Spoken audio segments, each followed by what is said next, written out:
Hey, my name is Kristen. I must confess I've been buying foods that are contained in plastic, and I know cutting waste was my plan, but things really got out of hand when 2020 came and fucked us all in the ass.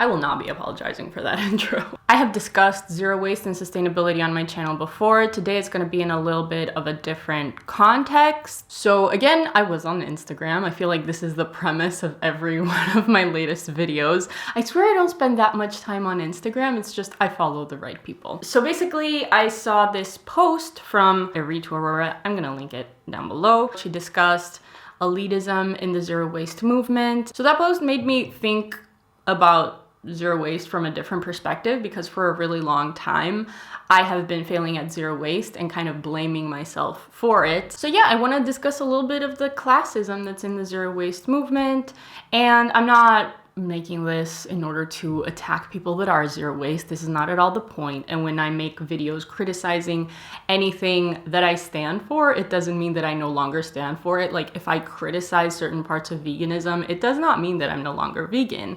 It simply means that I'm not a sheep. Oh dear. I'm kind of treading into vocabulary that edgelords use, but basically it just means that I'm not scared to question the labels that I've put on myself and to see flaws in things that I identify as.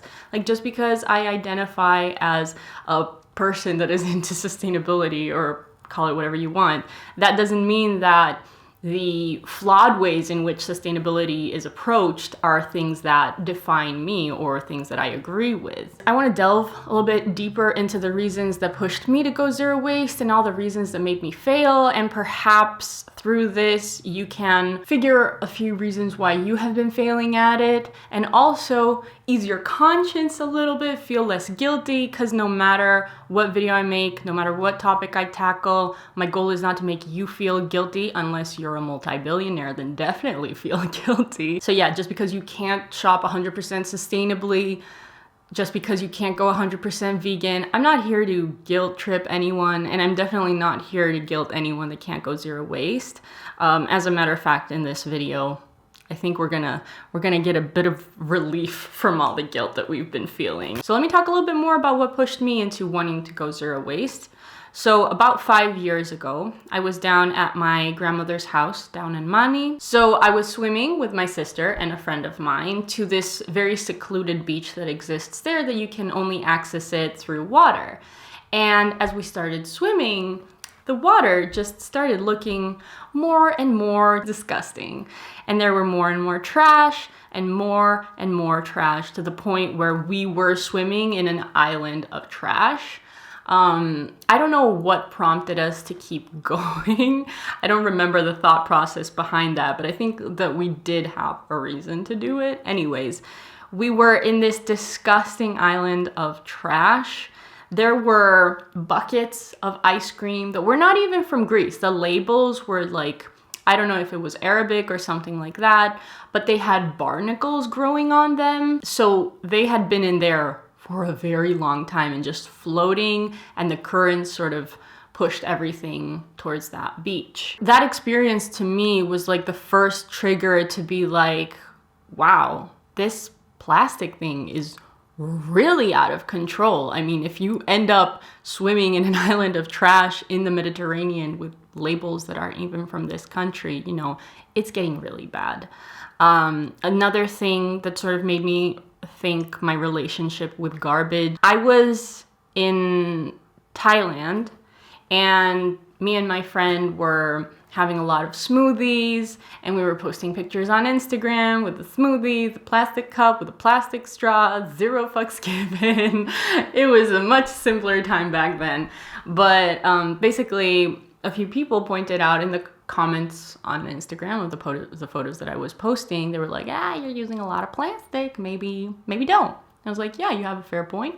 I'm just gonna keep the cup, I'm gonna reuse it, and then when I go home, I'm gonna figure out, you know, how to not use this much plastic. So after that experience, I think that was like 3 4 years ago, I don't remember, but I started making videos about me wanting to go zero waste swaps. And even though I have switched to a few things in my lifestyle, like razor blades and toothbrush, cups and water bottles and that kind of thing, I've switched to zero waste alternatives, period products as well, but I haven't managed, I'm not going to get into this in this video, but when it comes to period products, I have not successfully gone 100% zero waste. This is actually the video where I should talk about that. And through the videos that I was making, I was kind of perpetuating the idea that it's our personal responsibility to care for the planet, although it's everyone's responsibility to care to the best of their abilities. When it comes to the waste problem that we have, we are not responsible for creating it. We are not responsible for profiting out of it. And we are not responsible for dealing with it, really. The people that are creating the waste are capitalists, businesses, corporations that are producing products that are not biodegradable and products that can't dissolve in our environment and end up being turned into islands of garbage that we end up swimming in, or break down into tiny little microplastics that end up in our water. And pretty much everyone now is drinking water that contains microplastics in it.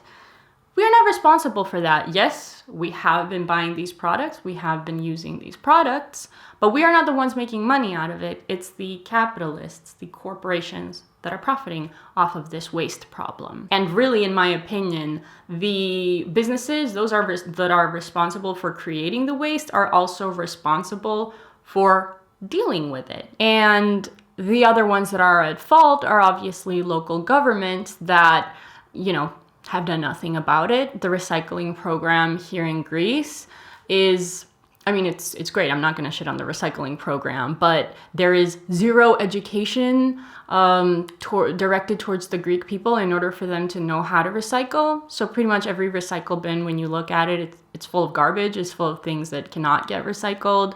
Everyone just dumps whatever they want in there. And there's like clear signs printed on top of the recycling bin that shows you exactly what you are allowed to put in that bin, and yet people are incapable of reading images. They don't even have words. It's like an image. You don't even have to know how to read to know how to recycle.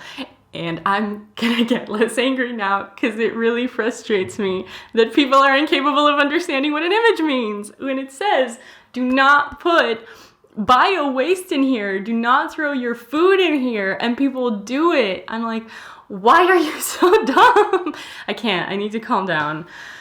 But anyways, if this program isn't working, they have to find different ways to approach it so that the recycling bins don't end up getting full of garbage that can't get recycled. And also spoiling the things that had the potential to be recycled, making them unrecyclable now. So a few ideas are how Japan is approaching recycling, where every single day there's different items that you recycle. So one day is for paper, one day is for glass, one day is for a specific number of plastic. So we need to just assume that everyone is super busy, everyone is super uninformed, and make sure we create systems around sustainability that are going to accommodate anyone that is the poorest, the busiest, and the least educated, making systems that are easy for everyone to access. Basically, what I want to say is that it's not your fault. It's not your fault that you're swimming in islands of garbage. It's not your fault if you're frustrated with the waste problem. It's not your fault if you're angry with the fact that you're drinking microplastics. We should all be angry about that, but it's not our fault that this is happening. There's no pressure put on corporations to be responsible for the waste that they create. And basically our governments are run by businesses, not by the people that we're voting in, because the people that we're voting in are all spineless scabs that are bought out by these corporations, and they do whatever they tell them. What I wanted to say is that time and time again, I kept trying to reduce my waste and I kept failing at it, especially when it comes to food waste. So not buying packaged foods. And that kept frustrating me because I've said this line even on my channel in one of my videos. I've said, you know, I don't want my garbage to outlive me. That's, again, a very poetic quote, but it's not really practical. I've already made so much garbage that's gonna outlive me. It's so late for that. And honestly, I just want everything to outlive me at this point. I'm done. I want my cat to outlive me. I'm so tired of life. Who's done with life? No? Nobody? Okay. So I have been failing at zero waste for a really long time. I try to pick it up. I try to reduce my waste, and then I kind of fall off the wagon, I guess, and buy more foods that are packaged in plastic. And I felt very guilty about it. I blamed myself for it a lot, and I couldn't really identify the reason why I was failing. So I started asking myself a lot of questions to figure out, why is this not working for me? Because, you know, going vegan was super easy. And then switching to ethical fashion and quitting fast fashion, that took about a year in order for me to discover thrift shops and discover shops where I could buy the things that I needed. But when it comes to zero waste, I really have not cracked it. And I have not cracked it for years, and I have been trying on and off. Every time that I am throwing out a bag of garbage that can't get recycled, I'm like, I'm a fraud. I hope nobody sees me. I hope nobody sees that I'm doing this crime against humanity. I realize I've not done enough to be honest about the reasons why I am not succeeding at zero waste, and perhaps these are the reasons why you aren't either. So let's just get into it, because it's time to either expose. I don't feel like I'm exposing myself now. I just feel like I'm being honest at why this is not working for me. I think that there are certain things that are very easy to switch up when it comes to living more low waste, but I think there's other things that are a lot harder. Like for me, not using straws is easy, but one of the things that held me back and has been holding me back when it comes to zero waste, especially with food, is the fact that I've dealt with an eating. I don't enjoy cooking. Cooking ruins my day. And just any moment spent in the kitchen really is a moment where I hate my life. I'm not good at it. First of all, I'm not good at cooking. I don't have like a talent at it. I don't enjoy it. And that means that making things from scratch, which, you know, is something that a skill that is required when you go zero waste, is a skill that I cannot do. I'm not gonna do it. I know I'm not. So what I choose to do is to starve instead of putting the effort into making things from scratch, because I'm that lazy, because I'm that much of a loser. But that's just how I am. I would rather not eat than have to put effort in cooking. And the things that I do eat are simple, things that I can things that I can chop up and throw in the microwave, or things that I can open the bag and throw them in the microwave. I think that it's really hard to convince people to get into something that they really genuinely don't enjoy. And for me, cooking and being so involved in the kitchen and spending so many hours making things from scratch, it's just something that I really do not enjoy. I don't have an inclination towards, and the end result is just terrible anyways. And you know, when your food and the process of making your food is an unpleasant one, you spend a big part of your day being unpleased. So I don't know, maybe this is an excuse, but for me at this point, I'm like, no. If this results in me starving myself, having the history that I have with an eating disorder, this is not healthy, and it honestly fucks up my mind a little bit, and I'm like, oh, and I see like the opportunity to starve is a good thing, and I do not want to tread in that territory, because I know it's like not going to have great results for me, and mentally and physically, just like I don't need that, and I want to be as healthy as I possibly can. That's a lie. I don't care about being healthy, really. So yeah, this is why, the main reason why I failed at zero waste is because I end up starving myself, and that triggers my anger, and that just, I don't want to go there. You know, I just don't want to go there. And this is what they say with a lot of lifestyle changes that are related to your diet. If you have be really careful with that, you know. Now I want to discuss the classism that is in the zero waste movement, because it is very expensive and time consuming, which is also expensive, because in order to have the free time to make all the food that you need to make from scratch and enjoy it, you need funds to have access to expensive, delicious, zero waste foods. You need to live in an area where you have an abundance of foods that are not packaged in plastic, which is also a privilege that not a lot of people have.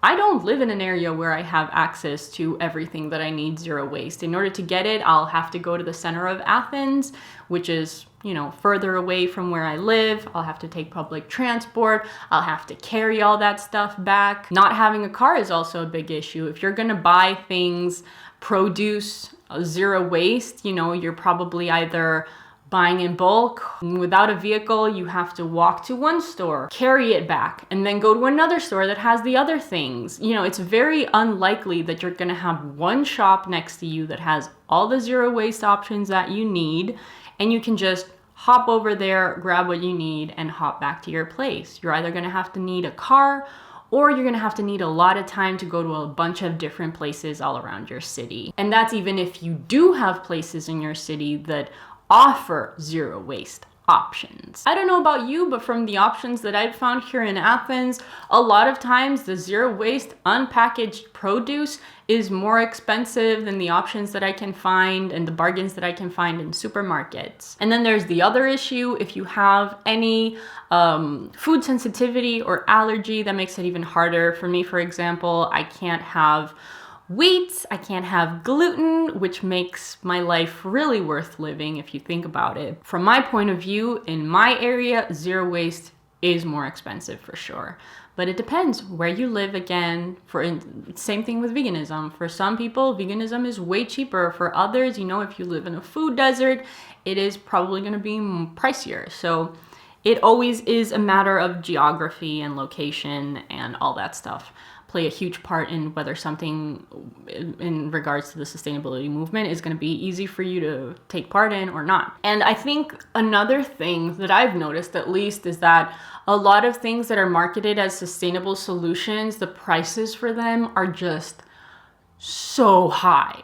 So high. It's criminal. I said I want to discuss the period products as well, because I feel like I think there's a lot of stigma there within the sustainability community. You know, they're like, oh, it's so easy to just switch to zero waste period products. It's not a problem at all. You know, period pads or whatever they're called are terrible for the environment. You're a terrible person if you use them, or whatever.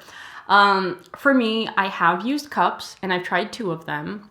And the first one that I tried was not working at all. The second one that I'm using now, it still leaks, and it's like, it's not an issue of me not knowing how to use it. I know how to use it, and I've looked it up again and again to make sure that I'm doing it right.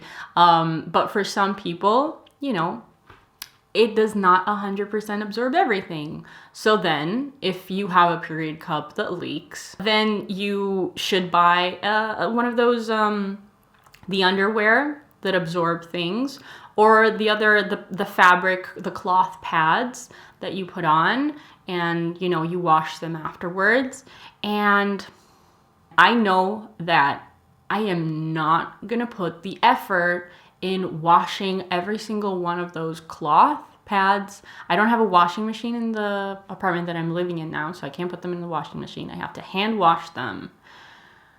I hate hand washing things.